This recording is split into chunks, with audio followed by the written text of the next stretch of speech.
The door of the fine timber house closed with a sound as final as a coffin lid.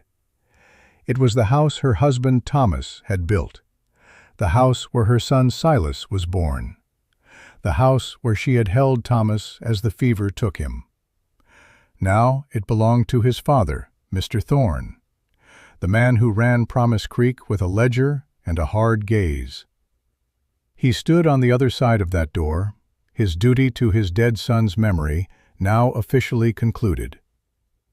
Ilara stood on the porch, 19 years old, a widow of 2 months. In her left hand, she clutched a small, worn leather pouch. Inside, 12 silver dollars rattled with a thin, lonely sound. In her right hand was a folded piece of paper, a deed. Not to the house, not to the small pasture behind it, but to a worthless patch of alkali flat 10 miles west of town, a place blighted by the collapsed maw of an abandoned salt mine. It was Thomas's only inheritance from his own grandfather, a piece of land so useless it had become a family joke. Now it was her severance. At her feet, 4-year-old Silas stared at the closed door, his small face a mask of confusion. In her arms, she held 1-year-old May, whose soft breathing was a warm, living weight against her chest. Mr. Thorne had been clear. She was no blood of his. The town had an orphanage. A sensible young woman would give the children over to its care, find work as a laundress or a cook, and start again. He was, he'd said, being generous by not turning her out with absolutely nothing. The $12 and the worthless deed were his final charity. The people of Promise Creek watched. From behind curtains in the mercantile, from the shaded porch of the smithy, from the steps of the church. They saw the young widow cast out. Their faces held a uniform expression, a mixture of pity and grim satisfaction. It was the proper order of things. A woman alone, with 2 children, was a burden. Mr. Thorne was a hard man, but a practical one. His decision, while cruel, made a certain kind of sense to them. Mr. Gable, the owner of the mercantile, stepped out onto his boardwalk, wiping his hands on his apron. He was a man whose opinions were as carefully weighed as the flour he sold. "Ilara?" he called, his voice softened with a practiced sympathy. "He's a cold man, but there's a place for you. Mistress Albright needs help in her kitchens, and the children will be well looked after at the parish house." Ilara looked at him, her gaze traveling from his well-fed face to the sturdy walls of his shop, filled to the rafters with everything a person needed to survive. She looked at her son, Silas, who was now clutching the fabric of her skirt. She looked down at the sleeping face of her daughter. Giving them up was not starting again. It was ending. She turned her back on Mr. Gable, on the watching town, on the closed door of her former life. She did not walk toward the parish house or Mistress Albright's kitchen. She took Silas's hand, adjusted May's weight on her hip, and began walking west, toward the setting sun and the worthless land that was now her only possession in the world. Her first stop was not for charity, but for business. She walked back to the farrier, a man who owed Thomas a favor, and spent one of her precious dollars on a good, sharp axe. She spent 3 more at Gable's, her face a stone mask against his pitying stare, buying a sack of flour, a block of salt, a tinderbox, and a small cast-iron pot. The rest she saved. Every coin now felt as heavy as a stone. The journey was a slow, grinding torment.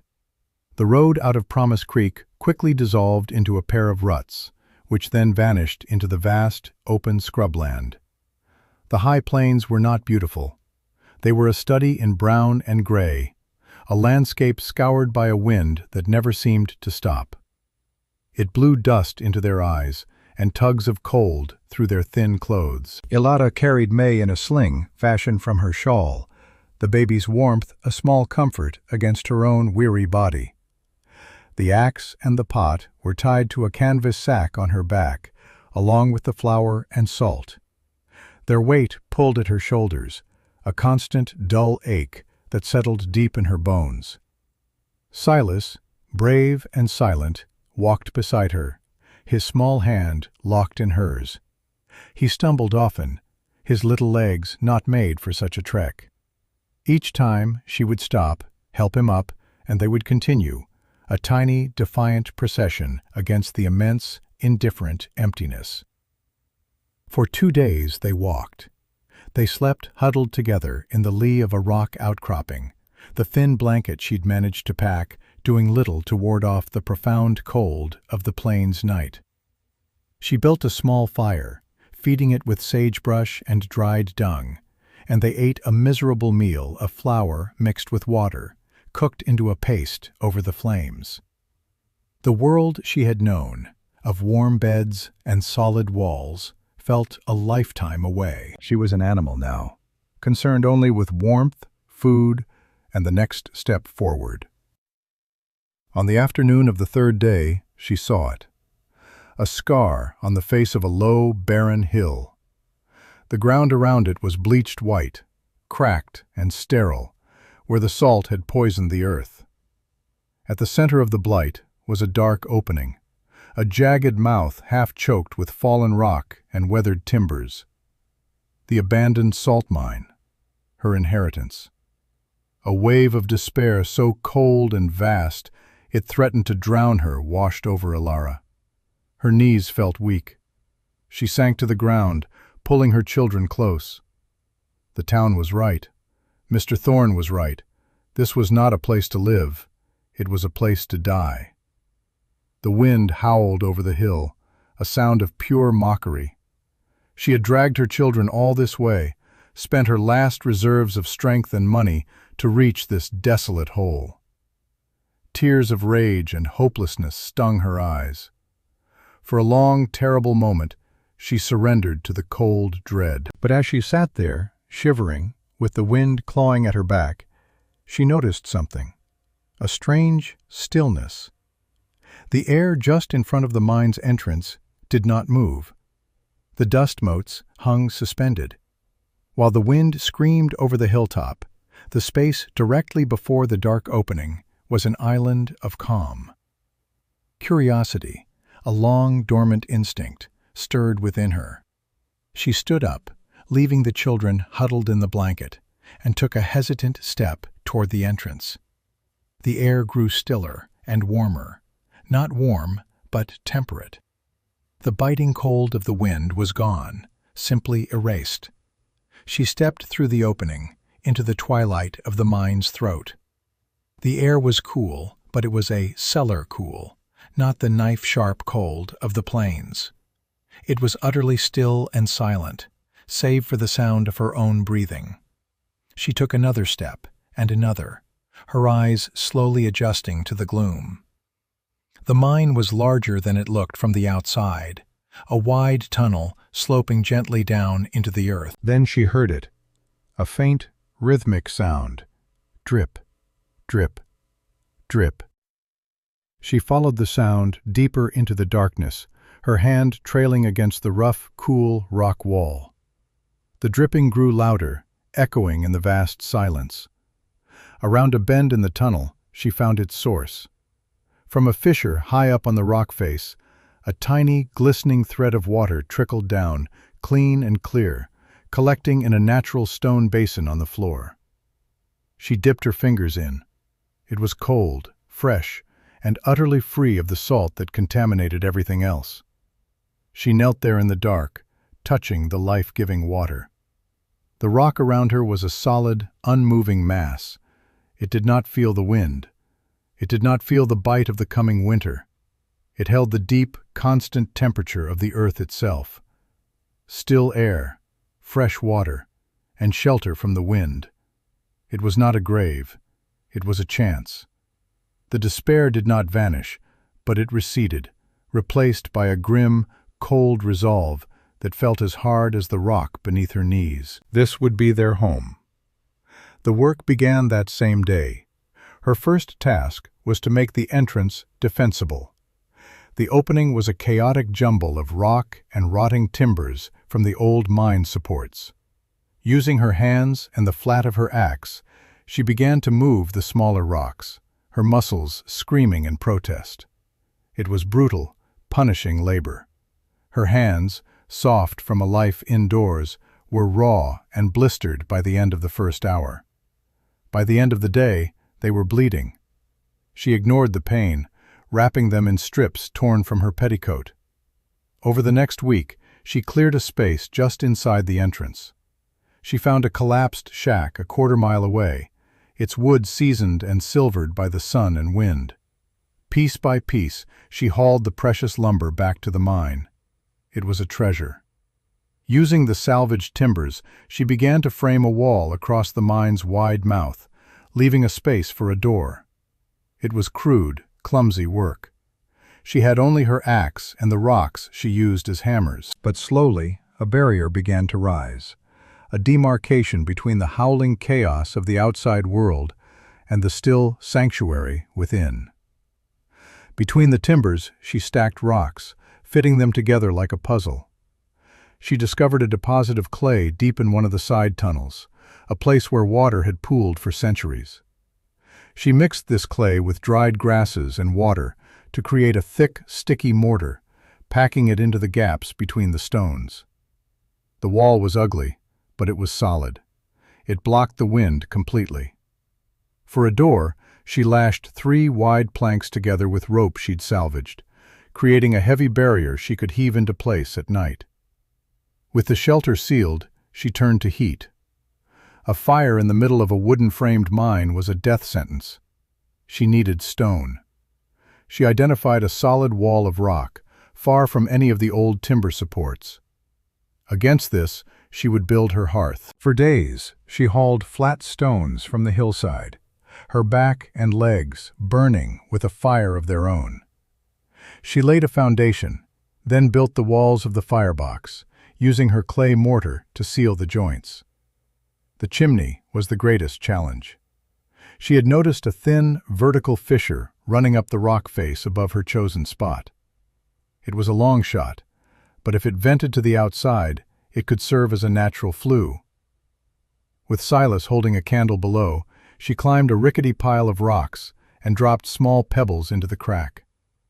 A few moments later, Silas shouted that he could see daylight. It worked. Carefully, she shaped the top of her hearth to funnel smoke directly into the fissure. The first fire was a moment of sacred triumph. She arranged the kindling, struck her flint, and watched the small flame catch. Smoke, thick and white at first, billowed into the cavern, and her heart sank. But then, as the draft caught, the smoke wavered, thinned, and was drawn upward, disappearing into the fissure. It was gone. The fire roared to life, and for the first time, a wave of real, penetrating warmth spread through their small living space. The stone of the hearth and the massive rock wall behind it began to drink in the heat. She had created warmth. She had captured fire. Next was water. The natural seep was reliable but slow. She needed a reserve. Using the same clay from the tunnels, she spent a week painstakingly lining the natural basin and building up its sides, creating a small, waterproof cistern that could hold 30 gallons of fresh water. Every day, the slow drip from the rock above kept it full. It was their well, hidden deep within the earth. Her most audacious project was the garden. The land outside was poison, but deep within the mine, in a vast, cathedral-like cavern she had discovered, the temperature was a constant 50 degrees. The air was still and humid. It was a space untouched by the seasons, but it was barren rock. It needed soil. A mile from the mine, she had found a small, sheltered creek bed where decades of fallen leaves had created pockets of rich, black earth. This became her new quarry. Every day, she would walk the mile, fill her canvas sack with the heavy, damp soil, and haul it back to the mine. Her back screamed. The weight was immense. But trip after trip, she carried the living earth into the dead rock. Inside the cavern, she mixed the soil with bat guano she collected from a different tunnel, a potent fertilizer. She laid out 3 long, shallow beds on the stone floor. It was an act of mad, desperate faith. Her resources were dwindling. The flour was half gone. They were living on rabbits she managed to snare and the last of her dried goods. She needed more. She needed life. Chipping away at the mine walls, she collected a small sack of pure, crystalline salt. With this, she walked back to Promise Creek. The town had not forgotten her. When she walked into Gable's Mercantile, a hush fell. Her appearance was shocking. Her face was thin and burned by the wind. Her clothes were stained and ragged. Her hands were a mass of calluses and scars. She looked wild, feral. They had expected her to come back broken and begging. Instead, she stood tall, a sack of salt in her hand, and began to trade. "I need seed potatoes," she said, her voice rough from disuse, "and carrots, and 2 laying hens if you have them." Mr. Gable stared at her, then at the salt. He laughed. It was not a kind sound. "Potatoes? Girl, you're living in a salt pit. Nothing grows there. Chickens? The coyotes will have them in a night." The men loafing by the stove chuckled. The whispers started, and a new name was born. The Salt Witch. The Mine Mother, living with her children in a hole in the ground. "The salt is good," she said, ignoring him. "Weigh it." Grumbling, he did. He was a businessman above all, and the salt was of high quality. He gave her a pittance for it, but it was enough. She left the store with a small sack of potatoes, a packet of seeds, and 2 squawking hens tucked into a burlap bag. The walk back was fraught with a new tension. The chickens were more precious than gold. She carried them carefully, shielding them from the wind, their frantic clucking a sound of improbable life. Back in the mine, she planted the garden. By the light of a tallow lamp, she pushed the seed potatoes deep into the black soil she had carried on her back. She planted rows of carrots and onions. She built a small, secure pen for the chickens against a warm wall near the fire, feeding them scraps and watching over them like a hawk. A week later, she found a new companion. A dog, little more than a skeleton covered in a pale, dusty coat, appeared at the mine entrance, drawn by the scent of the fire. It was too weak to be a threat. It lay in the dirt, shivering, its eyes filled with a deep and weary hunger. She gave it water and a piece of rabbit. It ate, and it stayed. She named him Ghost.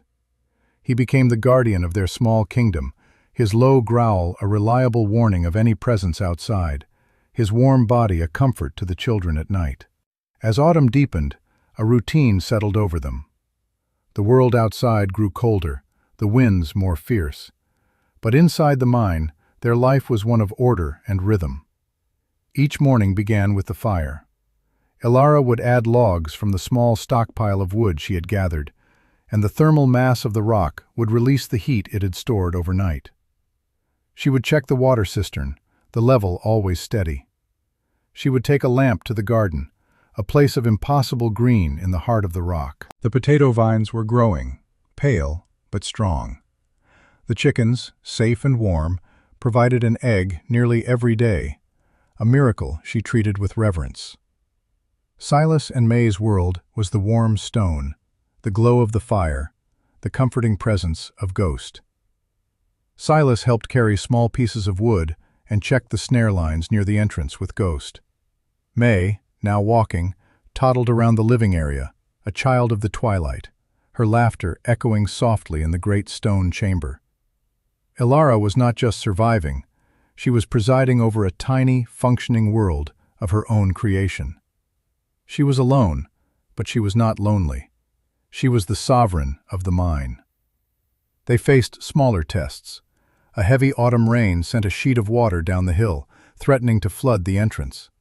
She spent a frantic day digging a diversion trench with her axe and bare hands, diverting the flow around the mine. A pack of coyotes, drawn by the scent of the chickens, circled one night, their howls filling the darkness. Ghost stood at the sealed door, a low, rumbling growl in his chest, and they eventually moved on. Each challenge met and overcome hardened her resolve and deepened her trust in the systems she had built. Then, in the deep of December of '83, the world broke. It began not with snow, but with a sky of bruised purple and a silence that felt heavy and unnatural. The wind died completely. Elara felt it in her bones. She brought the last of her firewood inside, stacking it high against the wall. She checked the door, wedging it shut with a heavy timber. She made sure the cistern was full and the animals were secure. Then she, Silas, and May huddled by the fire and waited. The blizzard arrived like an avalanche from the sky. It was not a storm, it was a physical assault. A wall of white obliterated the landscape in an instant. The wind came back, not as a moan, but as a solid, screaming force that hit the hillside like a battering ram. Outside, the world dissolved into a shrieking vortex of ice and snow. The temperature plummeted to depths no one could remember. Inside the mine, there was only the muffled roar of the storm, a distant, elemental rage. The stone walls did not tremble. The air did not chill. The fire in the hearth burned steady and bright, its smoke drawn cleanly up the fissure. Ghost slept by the fire, twitching occasionally in his dreams. Silas and May, unaware of the apocalypse unfolding outside, played with carved wooden figures by the warm light. Elara stoked the fire and listened. She was not fighting the storm. She was simply outside its reach. The mine, the worthless hole in the ground, had swallowed them whole and kept them safe. In Promise Creek, the world was ending. The town was built of wood, pride, and misplaced confidence. The blizzard tore it apart. The wind, armed with ice, peeled roofs from houses as if they were made of paper. The snow came down with a weight that splintered beams and collapsed sheds. Families huddled in their parlors, feeding their fires with furniture as their woodpiles vanished under 10-foot drifts. Mr. Gable's fine mercantile, the symbol of the town's prosperity, was breached when the great front window shattered, letting the blizzard pour into the store. His stockpiles of food and supplies were buried in an instant. The church, the town's designated emergency shelter, cracked down the middle when a massive drift on the roof gave way.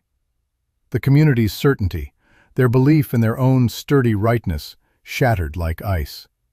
They were freezing. They were starving. They were trapped. For 3 days, the storm raged without pause. On the 4th day, the wind lessened, but the cold deepened, settling over the land like a shroud. It was in this lethal cold that a figure appeared at the snow-choked entrance to the mine. Ghost heard it first, a frantic, muffled scratching. He let out a low growl, and Elara went to the door. It took all her strength to shift the snow that had drifted against it. When she finally heaved it open a few inches, a woman collapsed into the opening, a bundle of rags and ice. It was Mistress Gable, the mercantile owner's wife. Her face was a mask of frozen tears, her lips blue. She had fought her way 10 miles through the frozen hellscape, following a faint memory of the direction Elara had gone. "Please," she whispered, her voice a dry rasp. "My son. The fever. Our house is so cold. He's—" She couldn't finish. She could only point back the way she came, a gesture of pure desperation. Elara looked at the woman. She saw the face that had watched with passive pity as her husband mocked her. She saw one of the many who had cast her out, who had whispered "salt witch" behind their hands. Helping her would mean using precious wood, precious food, precious warmth. It would mean risking her own children's security for the child of a man who had laughed at her. The moment of choice was as sharp and cold as the air outside, but it was not a difficult one. She saw not the wife of her tormentor, but a mother, a desperate mother in a world that had broken. She saw a sick child. Without a word, she pulled Mistress Gable inside, away from the killing cold. She sealed the door behind them and led her toward the fire. The shock on the woman's face was total. As the warmth hit her, her eyes widened, trying to comprehend the scene. She was in a wide, warm, rock-walled room, lit by a large, steady fire. A young boy and a little girl were playing quietly on a clean-swept floor. A dog slept peacefully. From a sturdy pen came the soft sound of chickens. The air smelled of wood smoke, roasting meat, and damp earth. Elara led her deeper into the mine, toward the garden cavern. She held up a lantern. In the golden light, rows of pale green potato vines and the feathery tops of carrots emerged from beds of rich, black soil. Mistress Gable stared, her mouth agape. It was impossible. A garden, underground, in the middle of the worst winter in living memory. She looked at the cistern of clear water, the neat stacks of firewood, the shelves carved into the rock holding preserved vegetables in clay pots. This was not the hovel of a madwoman. It was a fortress. It was a haven. Elara said nothing. She did not gloat. She did not ask for an apology. Her grace was a practical thing. She ladled hot rabbit stew into a bowl and pressed it into the woman's trembling hands. "Eat," she said simply. "Then we will get your son." An hour later, another figure arrived, followed by 2 other men from the town. It was Mr. Gable himself. He had followed his wife's desperate tracks, expecting to find her frozen body at the foot of this cursed hill. He and his men were gaunt, frostbitten, their faces etched with horror. They had come to retrieve a corpse, not to ask for help. When Elara opened the door, Gable pushed past her, his eyes wild with grief. He stopped dead. His wife was alive, sitting by a roaring fire, wrapped in a warm blanket. His son. Where was his son? Then Elara spoke. "He is still at your house. We will go now." Gable stared at her, then around the cavern. He saw the impossible garden. He saw the chickens. He saw the massive, neatly stacked ricks of dry firewood, more than he had seen in all of Promise Creek. He saw the order, the warmth, the life. He looked at this young woman, the salt witch his town had scorned, and the entire arrogant foundation of his world crumbled to dust. He turned back to her, his face ashen. His voice was a choked whisper. "We were wrong," he said. The other men stared, their expressions of disbelief slowly melting into a profound, humbling awe. "My God, Elara, we called you a fool. We were the fools." Elara merely nodded, her expression unreadable. She was already pulling on her warmest wraps and loading a small sled she had built from salvaged planks. She piled it high with firewood, blankets, and pots of hot broth. She looked at Gable. "Your son is waiting," she said. Her victory was not in his admission. It was in the action that followed. She was going to save them. In the days that followed the great blizzard, the salt mine became the heart of Promise Creek. Elara led rescue missions back to the devastated town, her sled laden with life-saving supplies. Her shelter became a refuge for the sickest and the coldest, its constant warmth a miracle. The people who had pitied and mocked her now looked at her with a reverence usually reserved for preachers or prophets. The name Salt Witch was never spoken again. When the great thaw finally came, revealing the wreckage of the town, the community did not just rebuild, it learned. They came to her, not with charity, but with requests for knowledge. Mr. Gable, humbled and transformed, became her staunchest ally, ensuring she received fair trade for the surplus from her subterranean garden and the fine salt from her mine. He brought her tools, seeds, and 2 young goats, an investment in the town's future. Men who had laughed at her now sat and listened as she explained the principles of thermal mass, of using the Earth's own heat to survive the cold. They learned about natural ventilation, about water collection, about building with the land instead of just upon it. The new structures in Promise Creek were different. They were built lower to the ground, with thick stone walls, often dug into the south-facing hillsides to capture the sun and borrow the Earth's insulation. Her folly had become their blueprint for survival. Her story traveled. Traders and trappers who passed through Promise Creek heard about the woman who had tamed a salt mine, who grew a garden in the dark, and who had saved a town that cast her out. The tale of the Mine Mother became a quiet legend of the High Plains, a story of resilience that was as solid and real as the rock from which it was born. Years passed. The land around the mine was no longer barren. Ilara, with the help of Silas and May, had cultivated the hard soil, planting hardy grasses and wind-resistant shrubs. The entrance to the mine was now a proper house front, with a sturdy door and a glass window that Gable had brought her. Inside, the caverns were expanded, a home that was both part of the earth and a testament to the will of the woman who had built it. One evening, Ilara stood at her doorway, watching the sun set over the plains. Silas, now a tall young man, was mending a fence nearby. May, her hair the same color as her mother's, was tending the small flock of sheep that now grazed on the hillside. Ghost, old and gray, lay at Ilara's feet. She was not a legend. She was a woman who had been given nothing and had built everything. She had faced the cruelty of men and the fury of nature, and had answered both with quiet, relentless work. Her legacy was not just in the methods she had taught, but in the simple, profound truth she had lived, that the most valuable things are often found in the places others have thrown away, and the greatest strength is the courage to build a world of your own, and then have the grace to share it.